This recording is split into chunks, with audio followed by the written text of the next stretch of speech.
இன்றைக்கி ஒரு குட்டி விளாக் பார்க்கலாமா? இன்றைக்கி வந்துட்டு வாக்கிங் போயிட்டு அப்படியே நானும் என் ஹஸ்பண்ட் வந்துட்டு மீன் வாங்குறதுக்காக போயிருந்தோம். இன்றைக்கி வெலை மீன் தான் வாங்கிட்டு வந்திருந்தோம். கொஞ்சம் பொடி மீனாக தான் இருந்துச்சு வாங்கிட்டு வந்துட்டோம்.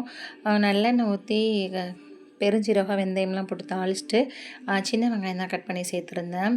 ஒரு 4 பல்லு பூண்டும் சேர்த்துக்கிட்டேன். வெலை மீனுக்கு வந்துட்டு பொதுவாக மீன் குழம்புக்கு வந்துட்டு பூண்டு வந்துட்டு இடித்து வந்து எண்ணெயில் சேர்த்துக்கிட்டோம்னா ரொம்ப நல்லா மணமாக இருக்கும், டேஸ்ட்டாகவும் இருக்கும். கூடவே வந்துட்டு 2 கத்திரிக்காயுமே வந்துட்டு எண்ணெயிலேயே சேர்த்து வதக்கி விட்டுட்டேன்.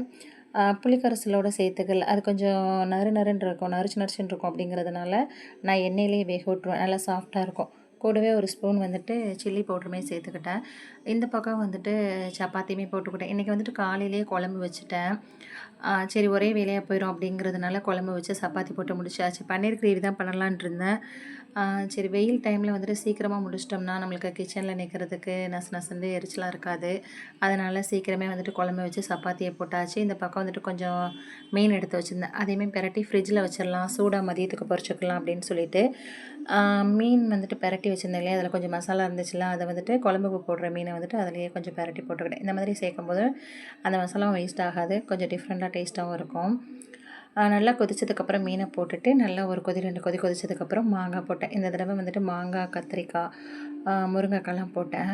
மாங்காய், கத்திரிக்காய், முருங்கைக்காய் இதெல்லாம் சேர்த்து காய்ச்சினோம்னா மீன் குழம்பு வேறு லெவலில் இருக்கும், செம்ம சூப்பராக இருக்கும்.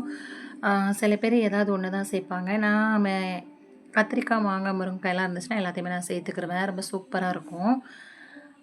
அதுக்கப்புறம் கொதிச்சதுக்கப்புறம் மாங்காயுமே போட்டுக்கிட்டேன். மாங்காய் வந்துட்டு கொஞ்சமாக தான் சேர்த்துக்கிட்டேன். ஏன்னா தக்காளிலாம் இப்போலாம் ரொம்ப புளிக்குது அப்படிங்கிறதுனால. அதுக்கப்புறம் மதியத்துக்கு வந்துட்டு வெண்டைக்காய் பொரித்து மீனை ஃப்ரை பண்ணிவிட்டு ரைஸ் பண்ணிவிட்டு அதுக்கப்புறம் அந்த குழம்பு வச்சு சாப்பிட்டுக்கிட்டோம் மதியத்துக்கு. கூடவே ஹஸ்பண்ட் வந்துட்டு மாம்பழம் வாங்கியிருந்தாங்க. நல்லா இருந்துச்சு. சீசனுக்கு இப்போ தான் ஃபஸ்ட் டைமாக வாங்கியிருக்கோம். கொஞ்சம் கிராசரி ஐட்டம்ஸ் வாங்கிட்டு வந்திருந்தேன். பாதி பொருளெல்லாம் இருந்துச்சு. இன்னும் இந்த மந்த்துக்கு வாங்கணும். இப்போ தேவைப்படுறது மட்டும் கொஞ்சமாக வாங்கிக்கிட்டேன். எண்ணெயெல்லாம் இருந்துச்சு. அதை வந்துட்டு பிளாஸ்டிக் பாட்டிலில் இருந்துச்சு. அதெல்லாம் வந்துட்டு கண்ணாடி பாட்டிலில் ஊற்றி ஸ்டோர் பண்ணிக்கலாம் அப்படின்னு சொல்லிட்டு இதெல்லாம் வந்துட்டு கொட்டி வச்சிட்ருக்கேன். 1/4 கிலோ தான் இப்போ வாங்கியிருக்கேன்.